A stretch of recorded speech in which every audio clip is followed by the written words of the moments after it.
Arranca por hora de alfabetismo. No, ella no quiere primero, segunda primero. Entonces estamos hablando. No, tercero. O segunda.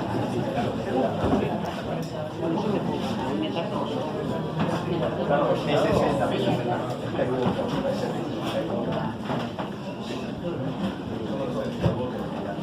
¿Estamos ok?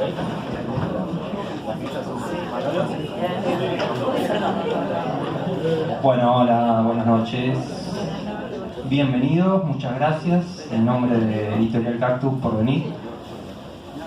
Estamos, como todos saben, presentando las palabras en las cosas del señor Manolo, un amigo de la editorial, casi un miembro de la editorial, porque ha hecho traducciones, correcciones, propuestas importantes, así que casi lo consideramos un interno.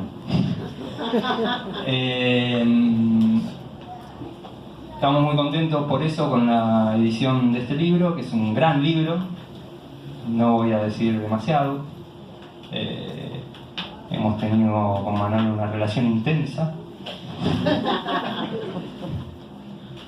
Un matrimonio, hemos dicho, ¿no? Le iba a decir yo. Bueno, está bien. Miedo, miedo, resentimiento, miedo. Amor, resentimiento, resentimiento, miedo. Y así todo salió hermoso. Bueno, es un libro maravilloso, hace cosas maravillosas con Foucault, agarra con Foucault, hace todo lo que se puede hacer con un autor. Tenemos a la arqueología viva otra vez, por suerte, en este contexto de pura exégesis de Foucault y comentarios. Así que eso nos agrada mucho. Y tenemos, todo esto es mi declaración de amor. Y tenemos una posmodernidad sistémica también, lo cual es toda una novedad, ¿no? Así que los dejo con el autor, que les va a presentar a los amigos invitados.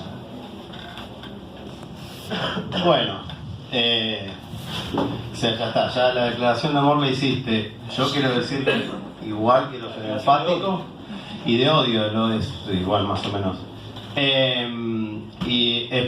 Para mí lo único que quiero decir en esta instancia es que el libro es lo que es gracias a él, que es una declaración de amor, pero más fuerte todavía, porque lo que quiero señalar es que ese trabajo de amor-odio, ese lío que tuvimos, profundo, esa crisis, las sucesivas crisis que hemos pasado, fue porque creo que él quiere más al libro que yo mismo.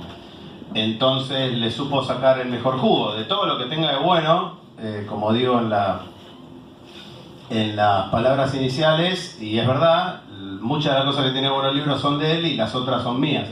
Pero realmente eso, o sea, nosotros que trabajamos en cosas editoriales, y muchos de los que trabajan en cosas editoriales saben que la tarea de edición es una tarea cada vez más vilipendiada y que cada vez peor hecha. O sea, hay editoriales que no tienen editores. Y bueno, y Sebastián es un editor tremendo, tremendo, como pocas veces he visto en mi vida, y si hay editores como él, entonces las editoriales podrán seguir funcionando muy bien. Y esta funciona muy bien. La presentación, yo no voy a decir el currículum de Gonzalo Sebastián Aguirre, Felisa Santos Collazo, segundo nombre tenemos. No, el Collazo sacalo. Bueno, está en tu mail. Y Diego... Tenemos, pero no nosotros. Mira, Diego Stulbar, que sus currículum los pueden ver en internet. Y además creo que la mayoría de la gente ya los conoce. Y están acá presentando el libro, primero porque les dije y dijeron que sí. Pero segundo, porque uno cuando siempre escribe algo, por más que esto tiene una escritura de cantidad de capas y cantidad de años, siempre está pensando en un lector modelo. Piensa en alguien cuando escribe. O sea, se piensa en personas. ¿Y qué dirá? Y bueno, ellos son tres de las personas que yo pensaba, ¿qué dirán cuando? Y ahora tienen la oportunidad de decir lo que yo no sé si hubiera... en fin, es una apuesta. No arreglé nada con ellos acerca de qué van a decir. Y además los tres están, por supuesto, en las dedicatorias y los agradecimientos porque son personas muy importantes para esto. Así que nada, yo no me voy a extender mucho, no, hay 500 páginas ahí, no está. Así que le voy a pasar la palabra primero por orden alfabético a Aguirre Santos Stulbar. Entonces primero Aguirre hable con su guantecito.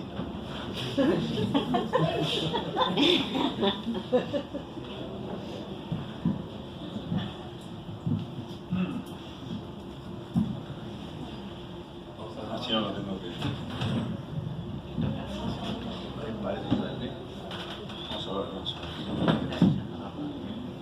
Vamos a ver, bueno, está bien. Interpretemos.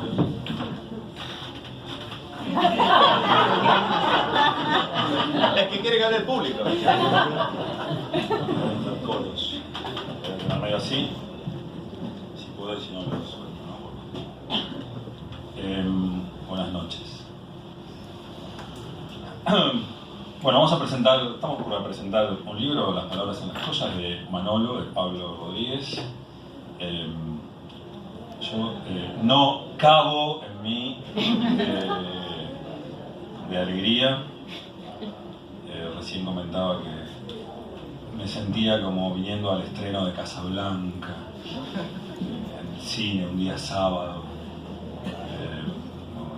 Me vestí pensando en que iba al cine a ver el estreno de Casablanca. Dicen que hables más alto. Tengo que hablar más alto, puedo hablar más alto. No, Sí. Más bajo. O me acerco. Más alto. Sí, ahí vamos. Sí, para algo hago canto, puedo hacer esto. Hace 10 años. Decía que estoy contento como quien va al estreno de Casablanca al cine y además tiene la dicha, el honor de decir algo, de salir en la foto del estreno, de la presentación. Dado que estoy arrancando la presentación, voy a contar. Yo hoy lo declaré Día de Interés Manolístico o Mandolviano y estuve bajo el influjo del asunto desde que me desperté. Y de hecho fue tan así que hace mucho no tenía ideas de las que llamamos con Manolo oníricas, que están ahí entre el sueño y la vigilia, en la dormevera.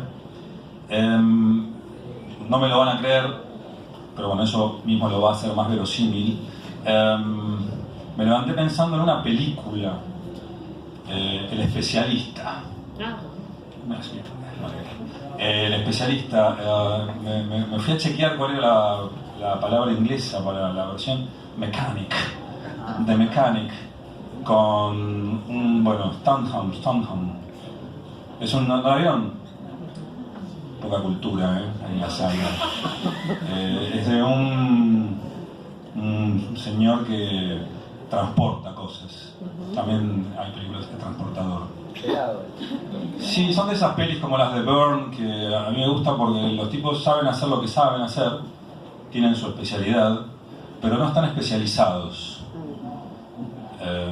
Entonces, además pueden resolver otros asuntos. Vos pensás que es un mero transportista, que es un mero especialista en Foucault, pero no está especializado en Foucault, en el caso de Manolo. Entonces, uno descansa tranquilo porque no está especializado. Digo, en épocas de especialización full, de repente encontrarse con un libro que está, como dice don Miguel Murray, trufado, usa mucho la palabra trufado por epígrafes, que, bueno, si alguno ya tiene el libro, pudo haber, si lo ojean ahí en el stand de ventas que está a salir, aunque sea si lo ojean, ahí tienen una selección preciosa, sí, es una palabra justa y preciosa, también precisa, de epígrafes que invitan al lector a seguir pistas y cabos sueltos del libro, que arranca justamente con un título que es de cabos sueltos y pistas, ¿sí? Lo cual pone al libro, si yo tuviera que presentarlo en el caso de que me tocara, yo diría que es una novela. Es una novela policial en primera instancia, en el sentido que incluso menciona Deleuze en su introducción a diferencia y repetición. También diría que es una novela de viajes o de viaje, como indicaría el final, el epílogo, ¿no? Creo que se titula De viajes y verticales o algo así, ¿no? Y yo le agregaría que es una novela de caballería, caballeresca, que creo que mezcla ambas cosas y en ese sentido recupera una tradición. Casi es una novela no de este siglo ni del anterior. Entonces yo creo que tiene sentido que estemos un sábado aquí, en este bonito espacio, en este centro cultural, como si fuese una salida, ¿no? Una película que estamos viendo, una novela que vamos a leer. El autor podría leer fragmentos de novela, como se estilaba a principios del siglo XX, por ejemplo, para otra ocasión, me imagino. Y otro dato que muestra el calibre del libro es que todos los capítulos empiezan con D, de lo individual, del sistema, del viaje, de aquello, en el estilo de donde se trata de tal y tal cosa, con lo cual el lector ingresa como con un clima que no tiene que ver con la búsqueda de ideas principales, ¿sí? En términos de la especialidad, que igual eso se puede hacer de todos modos, porque más o menos los que andemos en el ámbito proto o más o menos académico estamos muy cancheros en encontrar ideas principales y llevar agua o baldes para nuestro molino, pero el placer de la lectura está asegurado. Entonces no hay conceptos, hay como una pretensión, ¿sí? Alguien decía ante el título que era un título pretencioso. Sí. Es ciertamente el libro es pretencioso. Yo lo llamo el ancho al libro. El ancho. Pero enhorabuena, porque si no fuera pretencioso, yo creo que si ya está viendo pocos editores, si no hubiera libros pretenciosos no habría que editar para estos pocos editores. Y lo que escuché ahora, ¿no? Esta relación tremenda entre editor y autor me corrobora, me asegura que hubo una especie de batalla campal en términos en el ámbito de la pretensión. Yo creo que el libro no tiene miedo de ser pretencioso y eso me desharía en lágrimas de agradecimiento por ello. Es como si tuviese incorporado aquello que Deleuze y a Foucault tanto le gustaba, ¿no? En Teatro Filosófico, como si tuviera incorporada la inversión del platonismo, ¿sí? Aquel problema de los pretendientes. Sí, no está preocupado por la selección, ¿sí? Como si supiera que se va a seleccionar todo por su cuenta, de modo natural. No hace falta poner un dispositivo para que seleccione el mal o buen pretendiente, si el libro es bueno o no bueno, si es malo en términos de lo que pretende. Quizás lo que pretenda tampoco esté del todo claro. Yo diría que pretende continuar a Foucault, lo cual es maravilloso. Sí, el que dijo recién, la arqueología está viva, ¿no? La arqueología está viva. lo cual para la palabra arqueología es casi un oxímoron, ¿no? Como decía Wilamowitz cuando salió el libro de Nietzsche, El nacimiento de la tragedia, comentaba que era que eso no era filología, que era filología del futuro. Que Nietzsche hacía filología del futuro como un ataque, ¿no? Un ataque. Giorgio Colli, con el tiempo, cuando trabajó con Montinari en levantar toda la obra de Nietzsche, hacer la edición crítica, en uno de los prólogos a Nietzsche anota que es feliz la expresión filología del porvenir o filología del futuro, que en buena hora entonces también que la arqueología esté viva y que esté viva por aquí, ¿sí? por este estuario del Río de la Plata, porque hace que uno transite por la ciudad. Recién hablábamos con la Victoria, la Rosa ahí afuera, ¿no? Estamos acá, mirá Buenos Aires, ¿no? Como una especie de volquete de amansadora y de repente nos volvemos a ver algunos, otros no, etcétera, etcétera. Pero la instancia de encuentro es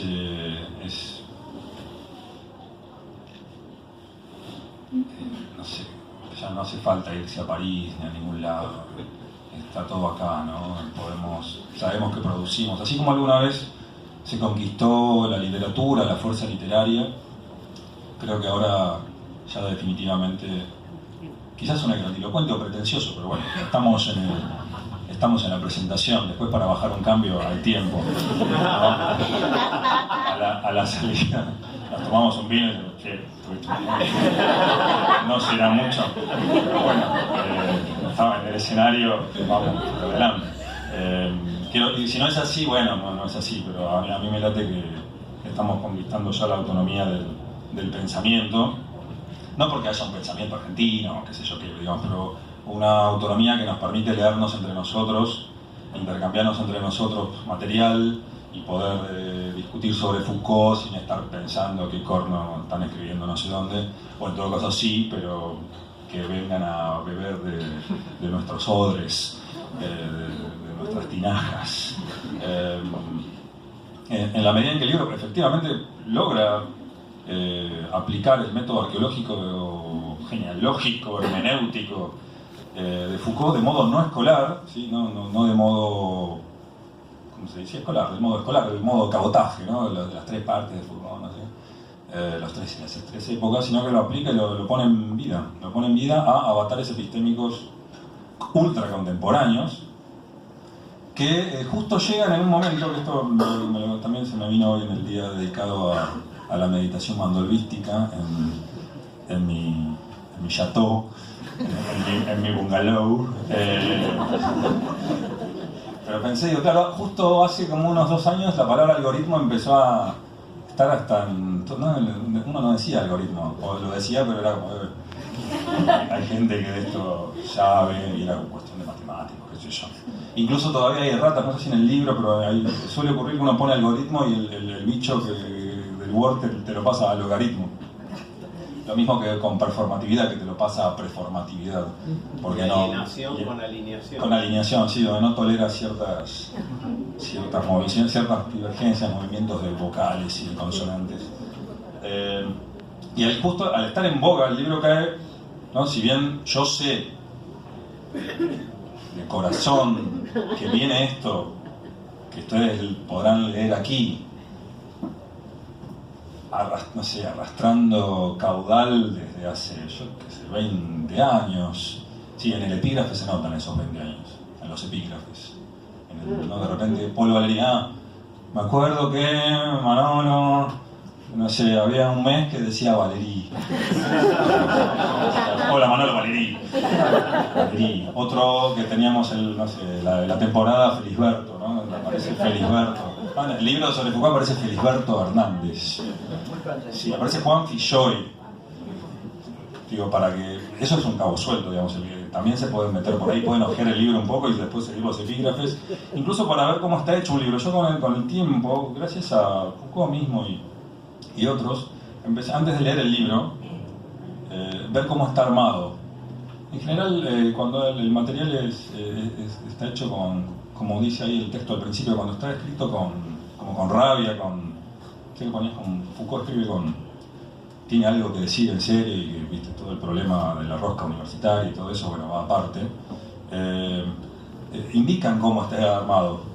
Uno primero puede leer el índice, aquí puede leer el índice, donde mira de tal cosa, de tal cosa, de tal cosa, de tal otra cosa, y después ver los epígrafes, para dónde van, un Simmel, un Bifo, un Felisberto, un Filloy. Está Valverde, José Miguel, Valente. José Miguel Valente. ¿A quién se leyó unos poemas de José Miguel Valente? Me los pasó él, igual. Sí, bueno. No que yo decía Valente. Él me dijo, Valente. Pero bueno. Valente nos los pasó Miguel Morel, que conste. Y por cierto, yo creo que, para no olvidarme de mis notas, que no las estoy mirando, creo que el libro de Manolo dialoga, conversa, en el sentido más fuerte del platonismo, con el platonismo invertido incluso, con los trabajos de Morey sobre Foucault, trabajos pioneros, ¿no? La tesis de Morey sobre Foucault es del 83, del 82, y sus escritos de Foucault, que son un montón de ponencias sobre Foucault, creo que están ahí, están en una relación fuerte y permiten abrir el campo de batalla Foucaultiano, porque si no Foucault siempre tiende, vamos a sacar el siempre, igual siempre, digamos siempre, después lo bajamos a él, siempre queda atado al panóptico y la vigilancia y que nos están cagando, y el poder y que no nos dejan hacer nada, que están limando la bocha y el libro de Manolo termina con una frase hermosa que no sé dónde la sacaste, no me acordaba, de Deleuze. No estoy spoileando. Sí. Digo la última frase, no la digo. La última frase es... sí, pero igual no... ¿Cómo se llama? No estas modelos, modernismo sistema. No se entiende dónde está el final en realidad. Hay que creer en este mundo.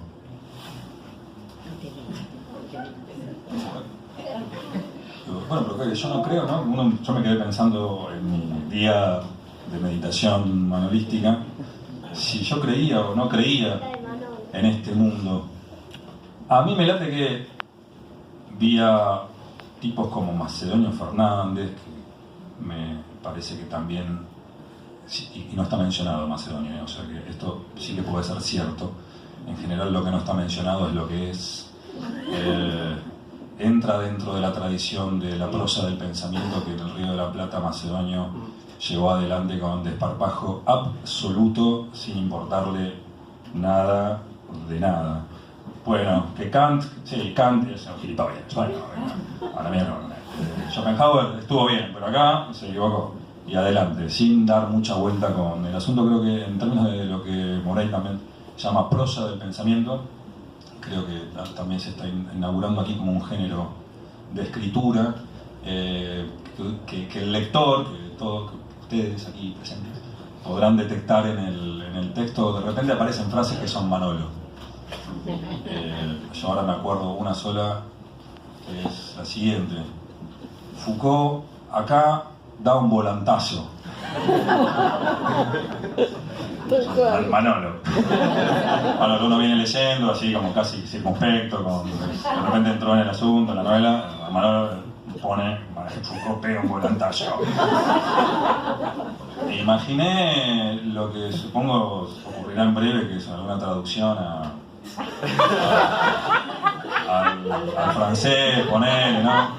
Al inglés, y me lo imaginaba al traductor encarando ahí la expresión académica. Hola, la expresión académica, ¿no? Será una expresión académica local, volantil, un autor, claro, ¿viste? Bueno, pero eso también es parte de el editor, porque el editor bancó ahí seguro, ¿no? Bancó, así como bancaron dejar Manolo y bancar esos gestos que de hecho siempre yo noté y agradecía mucho en los libros de Cactus, los prólogos, siempre cuando vienen los agradecimientos son una fiesta de alegría. No, gracias a Titi que ayudó, a Pocha que puso el mate, etcétera. Yo decía, claro, esto se lo leen en Francia, ¿no? O en España. En España se compran el libro, ven el prólogo y mirá la traducción, como que qué alegría de edición. Si uno se compra un libro de Trota, como no sé, por decir uno ahí, claro, todo es, bueno, el traductor va a hacer sus notas y nos va a decir, y todo parece ocurrir en una suerte de templo especial. Que a su vez hace que el libro termine valiendo 30 euros para que lo compre solo la casta de lectores autorizados que están no sé, capacitados y especializados para internarse en la obra. Yo creo que acá, y por algo estamos acá un sábado en la Casa del Árbol, creo que por eso podemos agradecer también, porque tenemos, digamos, nos tomamos nuestra libertad de pensar sin la historia de la filosofía encima, ¿no? En términos también de lesión, diferencia y repetición, ¿no? La policía es la historia de la filosofía que te pide que, o te requiere, o te obliga a que para hablar de algo haya que estar previamente entrenado y especializado y tener todos los diplomas en orden para poder decir algo de alguien. Y creo que nos hemos, o que Manolo se filtró muy bien por entre la historia de la filosofía, aún cumpliendo a la vez con lo que la historia de la filosofía podría pedir, aún metiéndose en caminos que tienen que ver con las ciencias biológicas, con el arte. Bueno, no sé si hablarán de esto, pero bueno, ahí hay un campo que llamaríamos oficialmente transdisciplinario, o no sé qué, transconversacional, que aparte está vivo también, porque también yo eso lo sé, incluye ser, aquí lo veo a Lenadra, biólogo, y Diego Ferreiro, y la Laura Lalde de Artes, y bueno, Flavio, no sé, todo, la troupe de comunicación, gente de ciencia política, de Filo, los simondonianos, que creo que también está Simondón, otra nota que tenía, de fondo en ese creer en el mundo y creer en las cosas y no tenerle miedo a la ciencia, y no tenerle miedo a los objetos técnicos, y no tenerle miedo a los algoritmos, sí, como si fueran algo, como si no usáramos aplicaciones, digamos.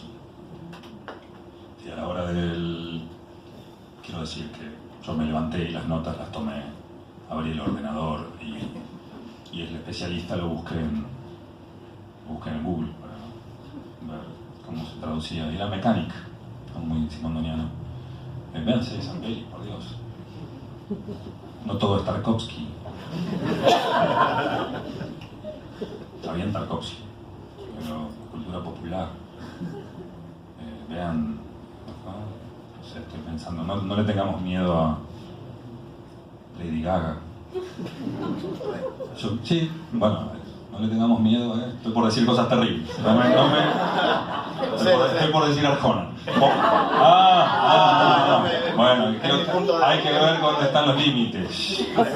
Sí, iba a dónde, al José Luis Alejandro. Bueno, sí, digo, a ver dónde nos da miedo, ¿no? Hasta dónde creemos, ¿no? Yo creo que ahí está una prueba. El libro creo que te anima a entrarle tranquilo a pensar cosas que supuestamente no son del campo del pensamiento. Y para la filosofía, no sé por qué hago así, porque no estudié, soy ex politólogo, no estudié filosofía. Tengo doctorado, soy como huérfano. Para la filosofía se recuperan campos que pueden incluir el derecho, puede incluir la teoría de los colores, puede incluir el algoritmo, cosas que estaban abandonadas o perdidas en manos de, no sé si, neurodivulgadores y físicos y ópticos y la medicina y la utilidad de la generación de políticas públicas. En ese sentido, el libro podrá ser una caja de herramientas, podrá servir para un montón de cosas, pero también brinda algo que es muy difícil de conseguir, que es que no sirve absolutamente para nada. Además de que sirve para lo que quieran, tiene un punto que ese sí es difícil de conseguir y que no tiene precio, así que consideren barato libro, puede ser perfectamente inútil. Y eso yo también lo agradezco porque lo vi crecer, lo vi retollando, lo vi cuando no podía sostenerse en pies, y ver que el producto final mantiene el espíritu en este campo de batalla del pensamiento, me emociona. Voy a pasar la palabra a la siguiente.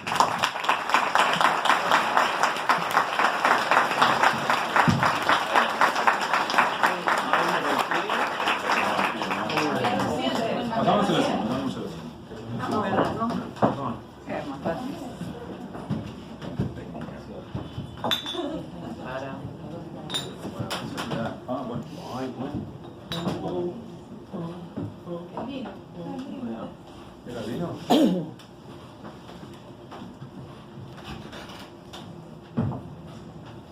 No sé si esto sirve para mí. Bueno, muchas de las cosas que él señaló eran las cosas que yo iba a señalar. Y lo Dije que fuera primero. Y lo lamento, pero incluso se lo dije antes a Manolo. Empezamos por lo de los prefacios, que me pareció encantador la colección de frases que hay en este libro, que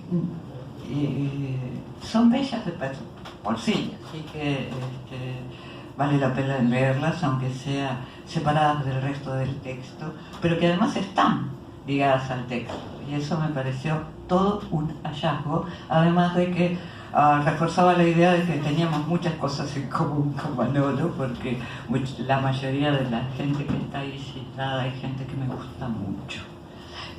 La otra cosa en la que coincidimos es que yo también pensé en principio cómo empezar a hablar de este libro, que es un libro que se necesita bastante coraje para haberlo escrito, que es un libro pretencioso, que es un libro que abarca mucho y que es un libro que además se pone en la figura de alguien que está revelando un momento en el campo de las epistemes distinto de todos los demás. Quizás ese es el gesto más alto que se puede tener escribiendo sobre estas temáticas. Y eso es el libro. Es un libro que se aventura, que se necesita coraje para haber escrito esto que Manolo escribió, y es un libro pretencioso en el mejor sentido de la palabra. Yo no pienso que aventurarse, que ser pretencioso, sea algo peyorativo cuando uno escribe. Al contrario. Y sobre todo porque me comparo con vos. Y yo soy una rata de biblioteca. Yo no escribo nada si no leí todo lo que hay sobre algún tema. Por eso escribo tan poco. Y leo tanto. Y me puse en el lugar eso, de yo no tengo el coraje para escribir una cosa así. Y la mayoría de los autores que vos trabajás, por cuestiones circunstanciales, primero a Foucault sí lo tengo, a Deleuze sí lo tengo, y a todo lo que habla de ciencia lo tengo porque estuve siendo docente del CBC, de esa materia horrenda que es común para todas las carreras, que habla de ciencia, y por lo tanto, claro, conocimiento científico, pensamiento científico, y entonces sí los tengo leídos. Y yo pienso que de verdad pensar no es buscar ni un telos, ni un principio, un argen, ni buscar algo que esté por arriba, siendo rector de lo que estás diciendo, ni sobre todo esto, no buscar por abajo, es decir, ese hurgar es el peor de todos. Ese de tratar de buscar un sentido por abajo de lo que está dicho, por abajo de lo que se muestra, me parece que es la peor forma de pensar. Pensar para mí es relacionar, y este es un enorme trabajo de relación.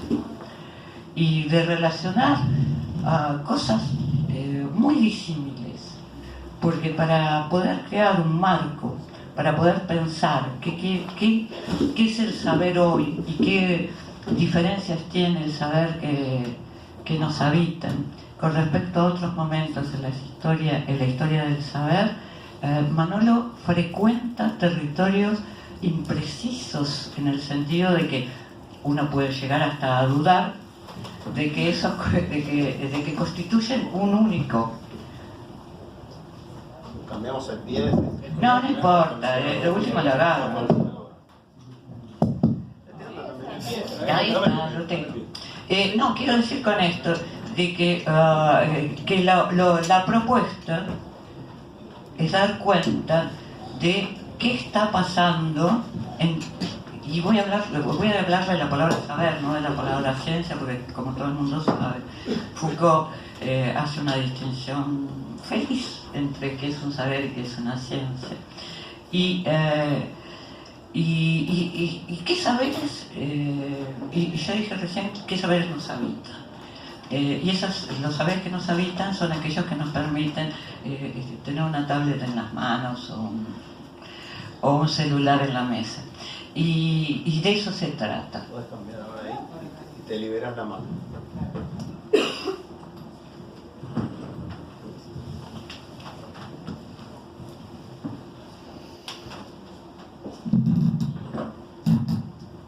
Y otra cosa que yo...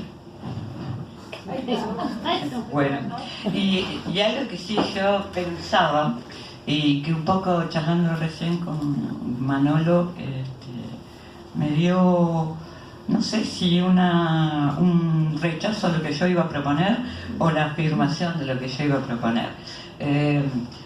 Yo pensé, nadie de filosofía se anima a escribir un libro así. De filosofía es la carrera de filosofía.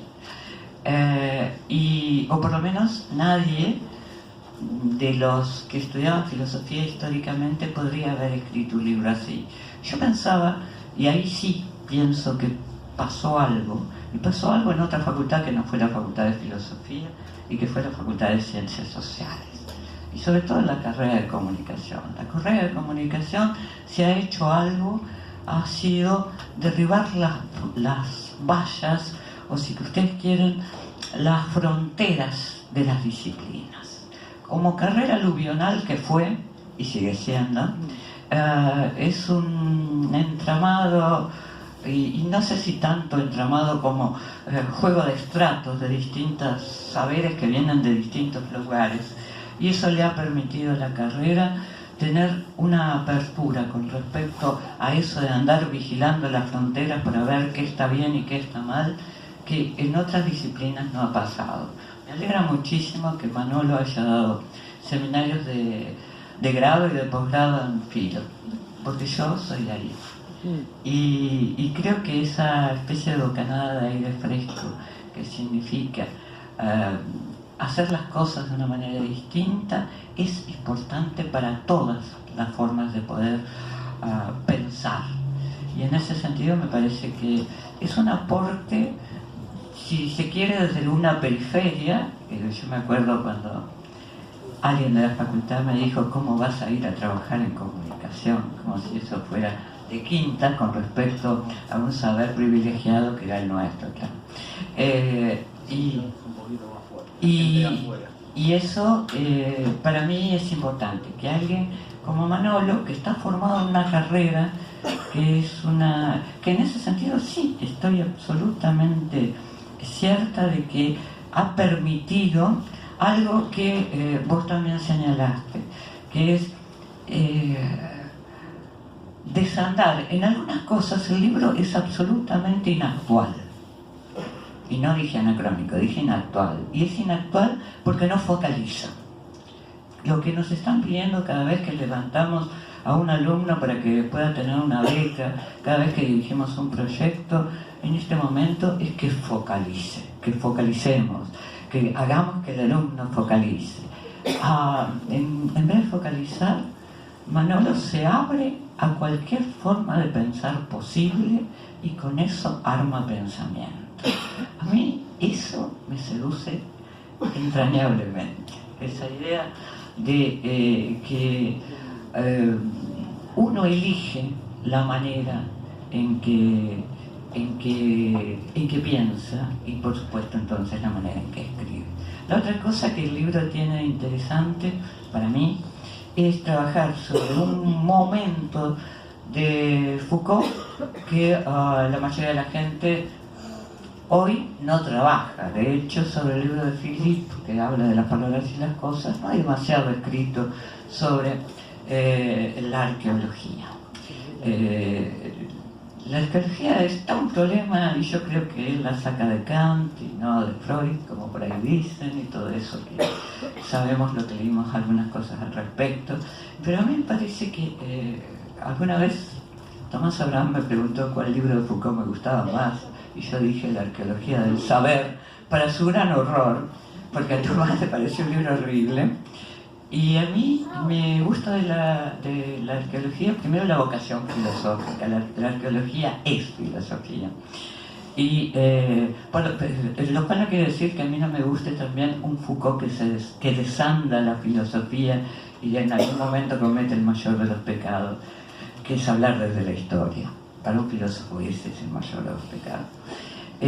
Pero me gusta ese Foucault y me gusta sobre todo la arqueología del saber, porque yo creo que es un intento, pocas veces visto en el campo del pensamiento, de un intento de justificación post hoc. Es decir, eso es el método después de que lo puso en práctica. Cuando uno pone en práctica algo, no lo tienen claro. Los métodos son siempre, los métodos escritos, que no son receta, es decir, que no son aquellas palabras de orden, como diría Deleuze. Deleuze dice que todo lenguaje empieza por ser palabras de orden. Que te dice qué tenés que hacer, que todos los intentos por reflexionar acerca de cómo uno piensa son siempre posteriores a algo que uno hizo pensando.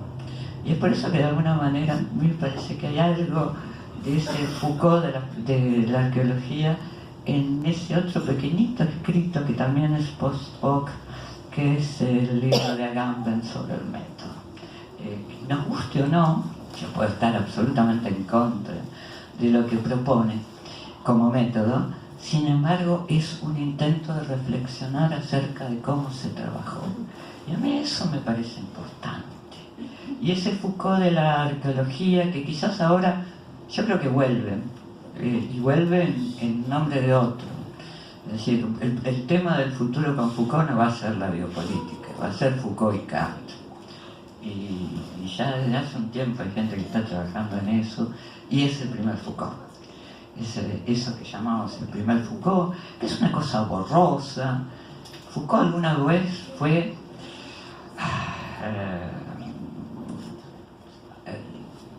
tantas cosas, pero quería decir que hay algo de distintas corrientes del pensamiento en cada uno de los Foucault, de lo que estabas hablando vos. Lo de la hermeneuta no me gusta nada, pero sobre todo hay algo mejor que todo eso en Foucault, que es la capacidad que tuvo de desembarazarse del anterior y hacer otra cosa, y pensar de otra manera, y desdecirse, y decir que el poder no tiene por qué ser algo legible en términos utilitarios, que no solo había que dejar de lado la noción de ideología, sino que había que dejar de lado su noción del poder. Eso lo hacen los grandes, no se puede pensar en un pensamiento monolítico cuando alguien que está pensando se desembaraza de lo que estaba pensando a cada rato para poder pensar de otra manera. Por eso le comentaba recién a Manolo, como no hablamos mucho, de vez en cuando nos vemos en algunas jornadas, en algún congreso o en la facultad porque estamos dando clases el mismo día, que había algo en el libro que no me gustaba, y no es en el libro, es en la manera que entiende Manolo Foucault, que su Foucault es muy deleuziano. Y para él, el Foucault de Deleuze es Foucault. Y para mí, el Foucault de Deleuze es el Foucault de Deleuze. Que no es muy apropiado para pensar, para ser intérprete de nadie, salvo de sí mismo. Y a veces de Guattari, que era un gran pensador. Habría que pensar también que a veces nos dejamos olvidados. al copartícipe de algunos textos. Y pese a las diferencias que uno puede tener con la lectura incluso de Foucault que hace Manolo, a mí el libro me parece importantísimo. A mí me parece un libro inteligente que intenta, y el intento ya de por sí es valioso, pero además ha recopilado una cantidad enorme, basta ver la bibliografía extensísima y sobre todo heterogénea. Y a mí sigo pensando que pensar tiene que ver con esto de relacionar, y si hay algún estallido, alguna chispa de poder, de que surja algo nuevo, esa chispa se da por el frote de dos cosas que antes no habían estado en relación. Y eso el libro lo cumple, y a mí me parece que eso es lo más importante del libro.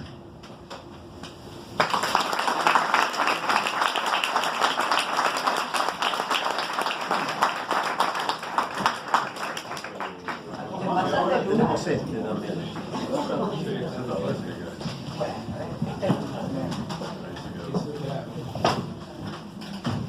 Bueno, ¿qué tal? ¿Se escucha bien el fondo, sí? No. Ahí, ¿es mejor? Bueno, muchas gracias por la invitación a Editorial Cactus y a Manolo. Yo tomé unas notas, son 7 comentarios que me anoté para hacer. Vamos a ver si los leo o como los compañeros me envalentono y abandono las notas. Pero él habla mucho mejor que todos. Sí, por eso yo acá tengo mi... ¿O no? El peor elogio que me han hecho. Bueno, a ver, primer comentario. El libro es completamente asombroso, ya se explicó mucho por qué, no sé si diría mucho más, pero es asombroso, no es un libro, es una biblioteca. No por la cantidad de libros, sino por la organización que tiene.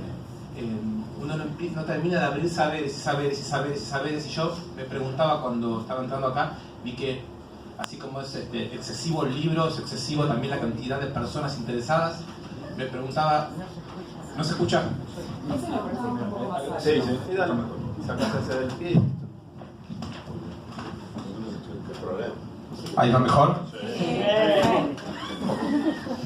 Eso por asombroso. De asombroso en adelante. Está buenísimo, ¿no?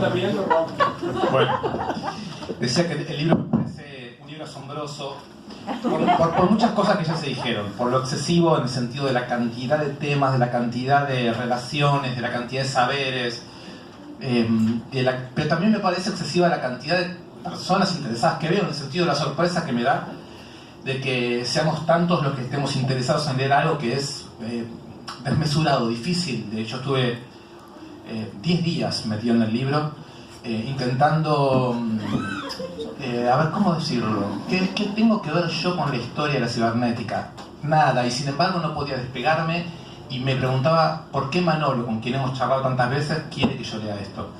Y me lo fui preguntando, sí, ¿por qué me haces esto, Manolo? Me imagino que pasaron todos un poco por lo mismo,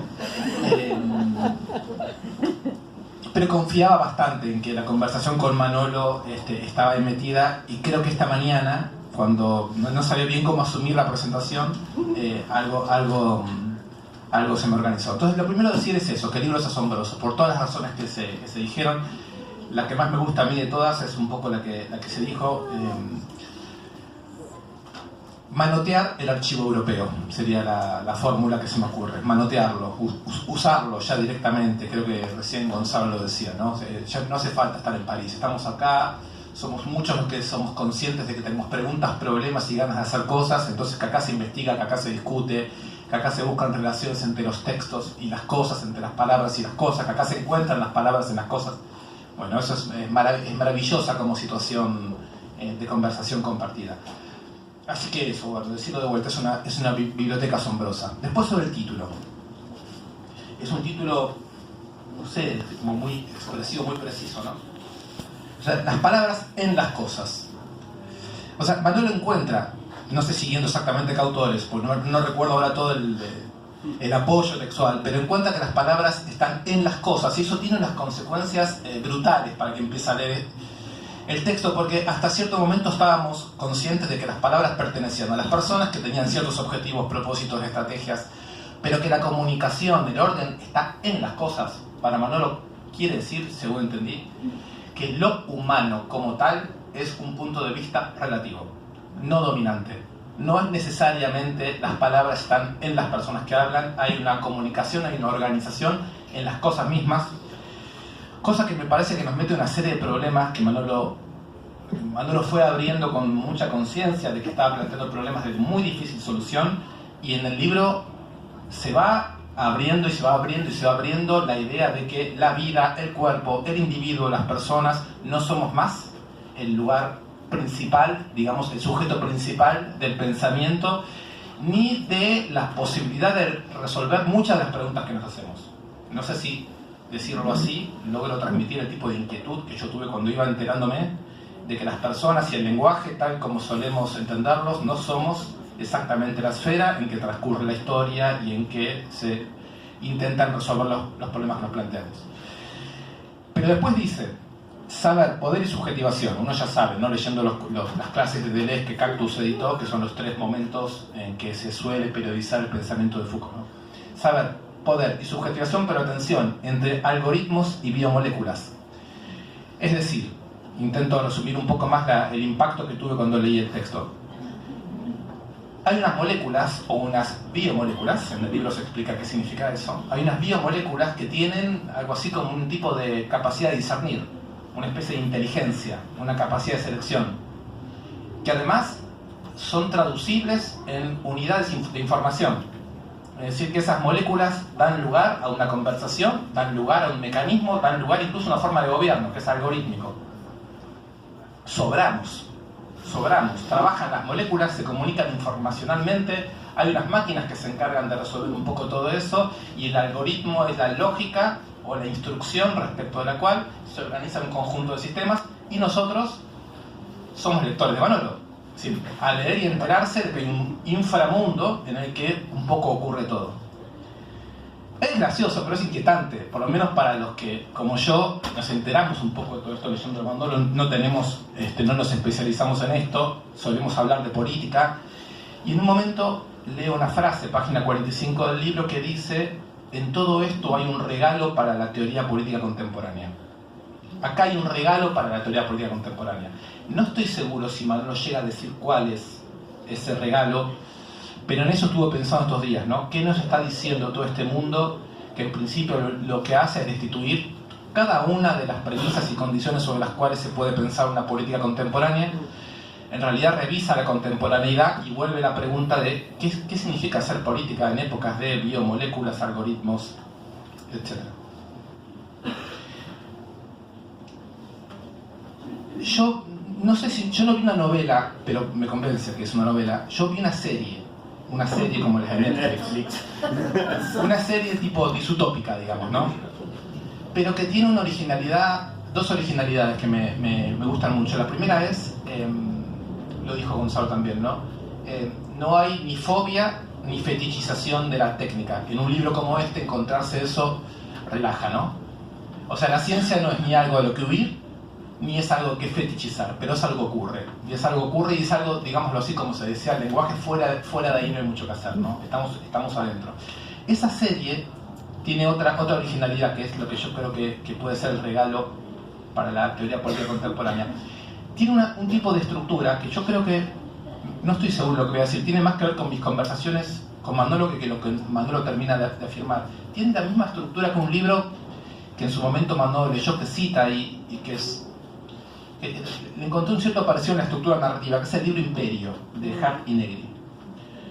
Hay un momento totalizador, globalizador, ¿no? El imperio es algo así como una suerte de orden estructural que pasa por lugares que uno ni conoce ni imagina, y respecto a lo cual es muy poco lo que se puede hacer.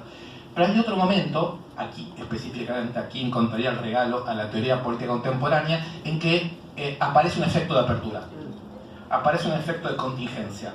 Aparece algo así como no estamos simplemente acá diciendo está todo cerrado, esto es un cuento que pasa por lugares tan lejanos.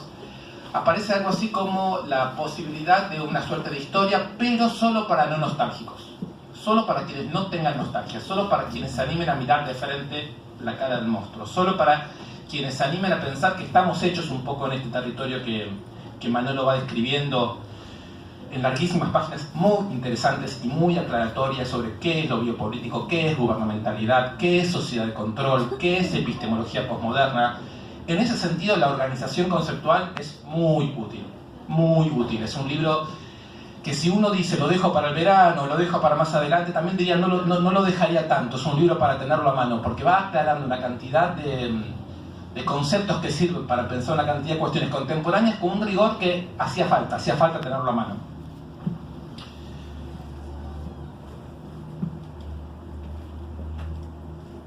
Bueno, si yo entiendo bien, el momento de la serie en donde la cosa, digamos así, se abre es cuando Manolo piensa en la subjetivación y desarrolla algo que yo nunca había visto desarrollado. Yo leo solo en castellano, no sé qué pasa en otros lugares del mundo. Manolo va contando en el libro, va traduciendo cosas, pero que ese concepto de individual que aparece en Deleuze, muy disperso en algunos de sus textos y muy poco aclarado. Uno se da cuenta inmediatamente que no es lo individual, digamos, ¿no? Que si lo individual es lo que no se divide, lo individual es lo que se divide.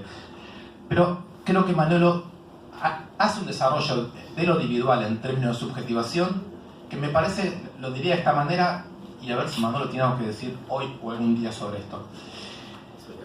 ¿Qué sería hoy? La pregunta sería si, Manolo, ¿es posible entender lo que planteas sobre lo individual de la siguiente manera?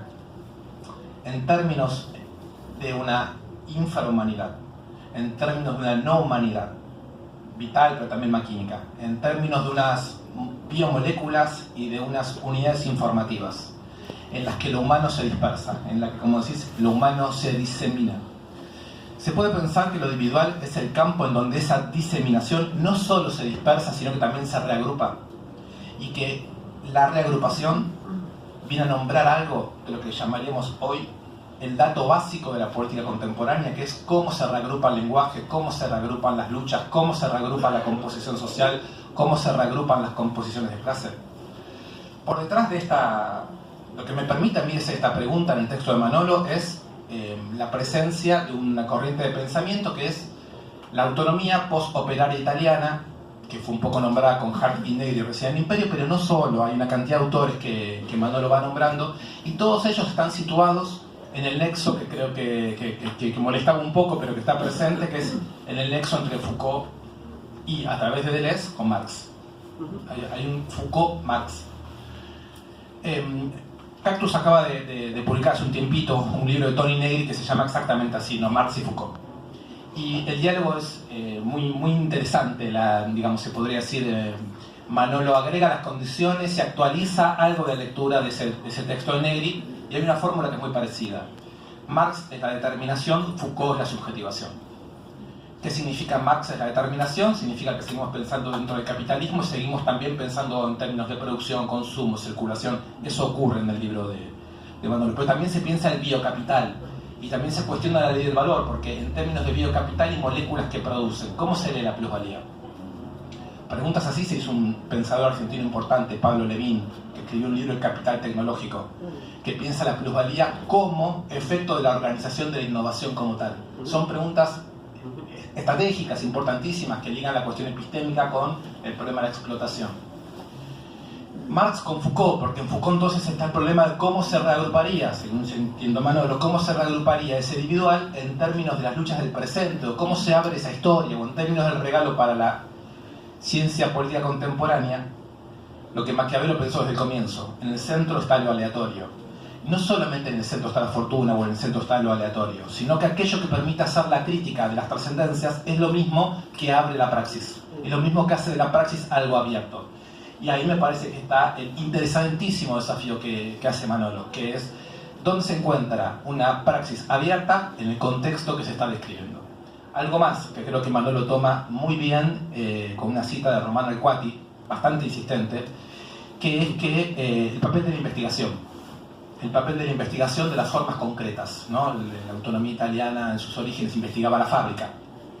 Bueno, entonces lo que me parece que está diciendo Manolo con Foucault es tenemos que investigar cada articulación, tenemos que encontrar en cada articulación, en cada forma de producción, en cada forma de agregación de valor, cuáles son los momentos de este reagrupamiento, lo individual que fundamenta luchas contemporáneas. Me parece, desde el punto de vista metodológico, un regalo excepcional a la ciencia política contemporánea. Y me parece que es un libro que dialoga con otro libro argentino de 500 páginas que acaba de salir y que también da ganas, digamos, de seguir leyendo las cosas que se están produciendo. El autor es Alejandro Horowitz, el libro se llama Huracán Rojo y plantea la siguiente pregunta, que me parece Manolo de alguna manera responde de una manera que creo que Manolo no lo tenía para nada previsto.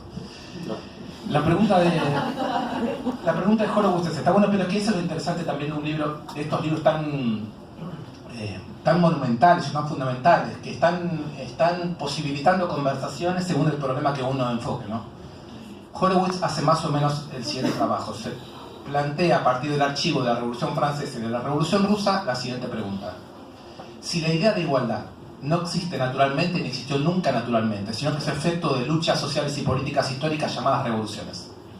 Si la revolución fue un dispositivo que permitió ligar ideas libertarias a reunión de cuerpos, capaces de sostenerlas y de inscribirlas. Si siempre hubo una dimensión militar en el sentido de reunión de cuerpos, para que las ideas libertarias o igualitaristas puedan hacerse historia, puedan hacerse institución, ¿qué es lo que haremos, no ya para conquistar nuevas libertades, sino para defender las que tenemos, las llamadas limitadamente burguesas, si no contamos con dispositivos efectivos para ligar reunión de cuerpos, sosteniendo ideas igualitarias? La pregunta es demasiado difícil de responder en esta coyuntura histórica, pero creo que Manolo hace un comentario, yo con esto cierro, pero es un comentario muy importante, no cierro, voy a decir algo más. Muy importante que es esto, que es, ¿a qué le llamamos hoy cuerpo? ¿Cuáles son los cuerpos? ¿Podemos pensar los cuerpos sin pensar episteme, sin pensar poder, sin pensar subjetivación? Vuelvo. Esos cuerpos que tienen que plantearse en los términos de la política de la igualdad, ¿son cuerpos que puedan prescindir del tipo de recomposición de lo individual? Pregunta a ver si Manolo en algún momento se le ocurre decir algo más. Quiero terminar con un comentario de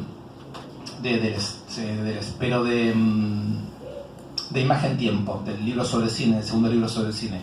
En algún momento él habla de la imagen cristal y sobre eso trabajó en un libro hermoso, Jun Fujita, un libro que se llama Cine Capital,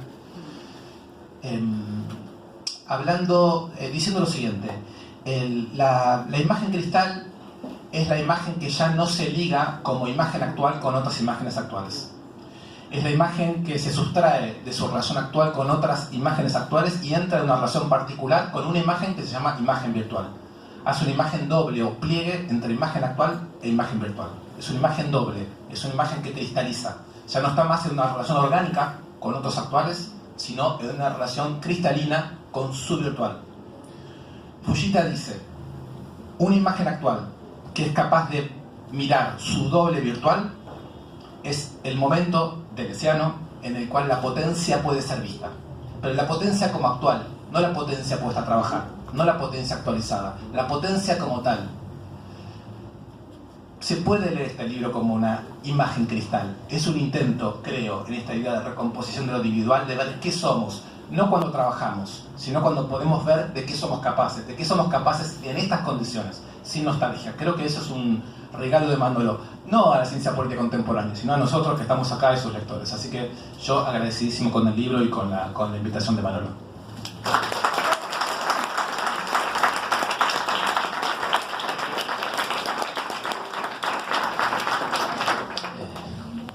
Es muy difícil que yo pueda decir algo después de lo que dijeron.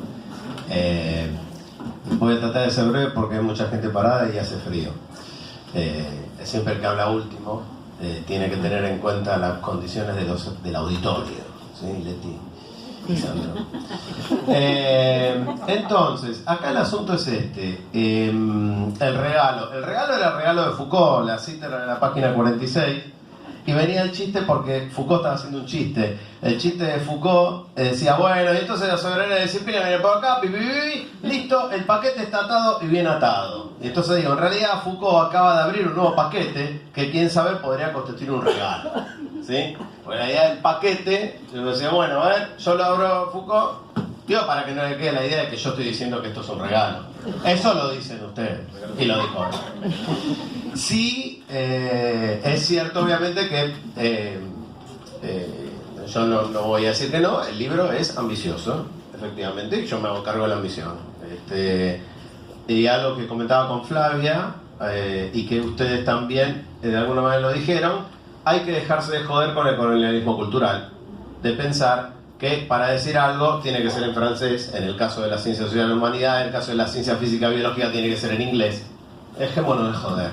O sea, yo he vivido afuera, algunos de los que están acá y gente que conozco mucha que vivió afuera, este es el mejor lugar en el mundo para estar. ¿Sí? No.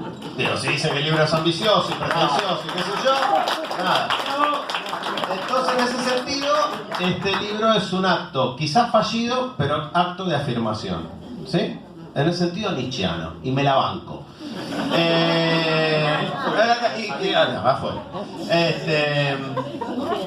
Entonces, el asunto es este. De todo lo que dijeron, yo no podría decir mucho porque ahí me pongo a llorar. Entonces voy a tratar de derivar. Derivo, sí, sensible. Derivo en que para mí hay cosas que sí captaron muy bien. Para mí lo más importante era cómo empezaba cada capítulo, por lo tanto cuál iba a ser el epígrafe. Eso para mí era central. Adentro puede haber un montón de esquemas, cosas, tratar de ligar, que sea lógico, que se entienda, no sé qué. Pero yo quería que el arranque fuera un arranque de alguien que uno quiere, digamos. Que las epígrafes son homenajes a la gente que uno quiere. Y después, en cuanto a la otra cuestión, me parece que la intuición que el tiempo me ha, digamos, que no se me ha disipado en el tiempo, es que nadie le presta atención a la cibernética. Y el inicio del libro es esto, en sus sucesivas tesis de licenciatura, maestría, doctorado y bla, bla, bla. Yo partí de la base que aprendí en la carrera de comunicación, que comparto, o sea, tengo en mi corazón la camiseta de Vélez y también la camiseta de la carrera de comunicación, aguante el Fortín. Y la camiseta de la carrera de comunicación, por lo que dijo Felisa, no voy a extender mucho más, pero me parece, reivindico esa posición de enunciación. Pero eso de la posición de enunciación sí me llevó a que en la carrera de comunicación conociera este problema de la cibernética en un momento en el que todavía la gente no tenía mail. ¿Sí? Y claro, lo que me pasó, lo que me fue angustiando a lo largo de los años con este libro que no se terminaba nunca, es que, te voy diciendo, si uno empieza en el 94 o 95 habla de cibernética, buscando algunos textos y qué sé yo, y otra es cuando te van apareciendo los algoritmos, ¿no? O te va apareciendo, primero se generaliza internet, después se generalizan los celulares, después aparece Facebook, después en los celulares aparecen las apps, todo eso, y decís, che, ay, me estoy quedando fuera, tengo que publicar ya porque lo mío era la cibernética y resulta que... Y efectivamente en los últimos años hay mucha literatura sobre eso. Aparece una app, aparece un libro que dice ahora la humanidad... bla, y te hablo porque tengo Terixaban, y la impresión que entonces obviamente pasé por momentos de zozobra y de angustia porque decía, miércoles me está pasando el tren por encima, yo no lo estoy publicando y qué sé yo, hasta que obviamente después me tuve que reconciliar con la idea de nadie está hablando de cibernética, todos corren atrás de la última app, pero ¿de dónde viene la app? ¿De dónde viene? Y la viene de la cibernética. Entonces la intuición se me revelaba como, mirá, en el punto, lo que le vi a esta gente está, no es que no está, se está realizando. Pero si uno no se va a lo de la gente, se va a quedar con la última app, digamos. O sea, vamos todo el mundo ahí al algoritmo. ¿De dónde cuernos viene el algoritmo? ¿Quién imaginó que los algoritmos, que eran una cosa meramente matemática, pueden transformarse en un modo de entender la relación social? Bueno, eso no basta con explicar eso, que los celulares ahora tienen unas apps y unos algoritmos que no conocemos y nos están cagando. No es solamente eso, es de qué visión de mundo, de qué idea de humanidad, de qué idea de realidad sale esto, y eso tiene que ver con la cibernética. Después, así como es ambicioso, efectivamente es un libro excesivo, es un libro que se escribió con mucha gente, muchos de los cuales están agradecidos en el libro y otros no, porque si no tenía que hacer un libro de agradecimientos adicional al libro, lo podría haber hecho. Y algunos de ustedes están acá, con lo cual les agradezco por haber permitido tantear muchas de estas ideas, y a todos ustedes que están y que vinieron, digo, todo bien, todo muy lindo, celebración, pero es un sábado, noche, tarde y hace frío, entonces valoro mucho esto. Y en realidad, respecto a lo que me preguntaba Diego sobre lo individual, sí, creo que es así. A ver, igual el problema es lo básico. El individual es el último capítulo y el más fresquito también. Hay algunos capítulos que tienen 20 años y otros capítulos que son de ahora. Bueno, el individual es de ahora. Y nace, o lo convertí en capítulo, cuando a mi querido editor traté de convencerlo de editar un libro que se llama Dividuum y no le convenció.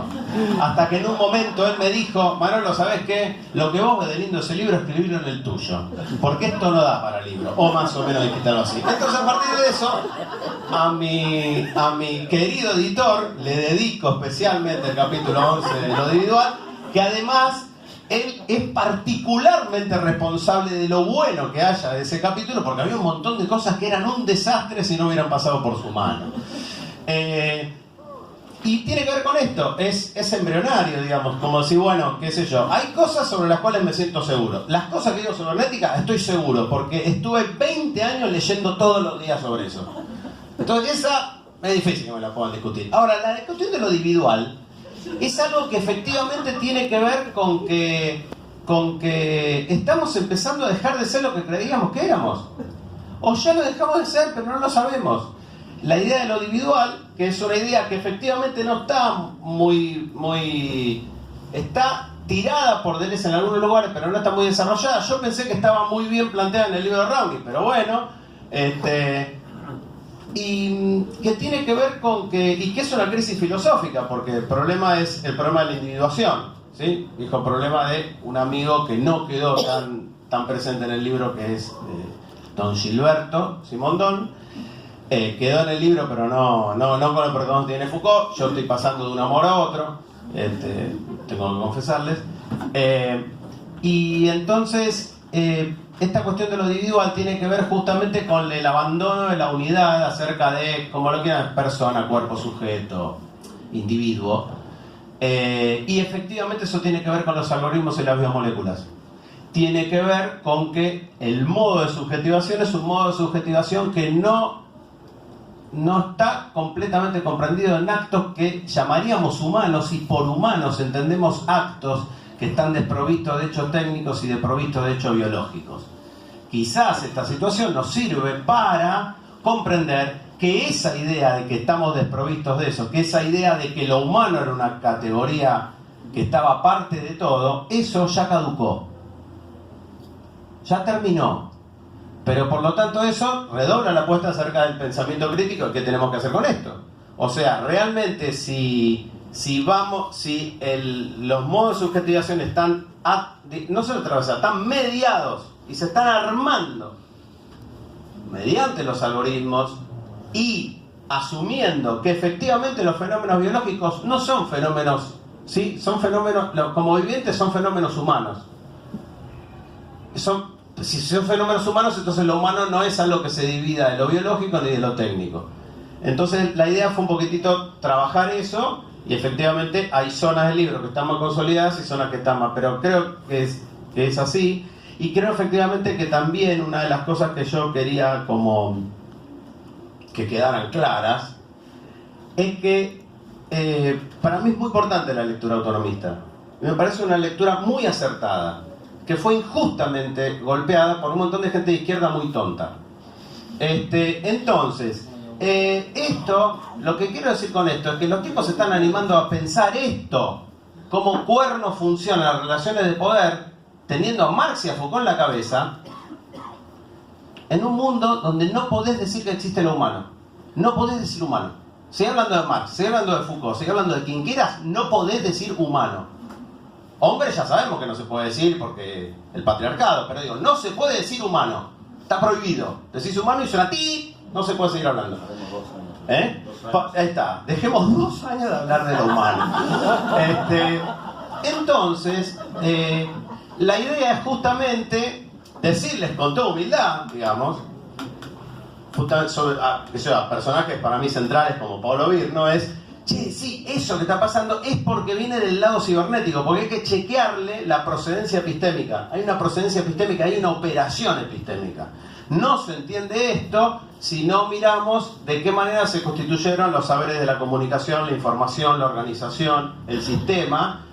Incluye, el libro además de toda esta cosa, incluye zonas francamente embolantes, ¿sí? Francamente insoportables, como el capítulo del sistema, donde no sé por qué se me ocurrió que tenía que hablar de Talcott Parsons, que para quien conoce la sociología es un embole brutal. Después pasa por Luhmann, que es un embole total, pero atenti, porque Luhmann vio cosas que nadie vio, y entonces hay que atenderlo a Luhmann también. Hay que decirle, che, vení, porque nada. Entonces, nada, después, qué sé yo creo que ya es tarde, vino, y si queda. Y nada, festejemos, celebremos.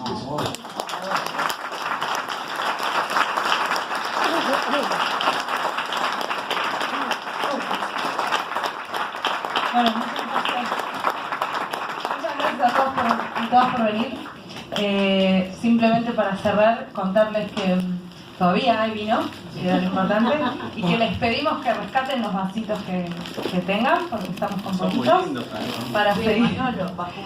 Que de verdad hacer una presentación de un libro con semejante convocatoria es un privilegio que nos alegra mucho.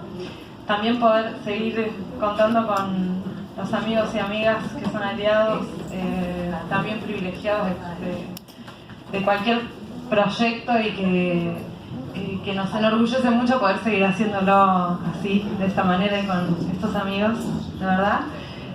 Agradecerle mucho al espacio, la Casa del Árbol, que es un espacio independiente, autogestivo, que movió su programación para que podamos estar hoy acá este día. Y bueno, seguir invitándolos. Esto continúa porque es una celebración, como ya habrán notado, así que pueden tomar algo, comer algo, pasar por el bar, ocupar todo el espacio, escuchar la banda que viene y quedarse todo lo que quieran. Muchísimas gracias de nuevo por haber venido.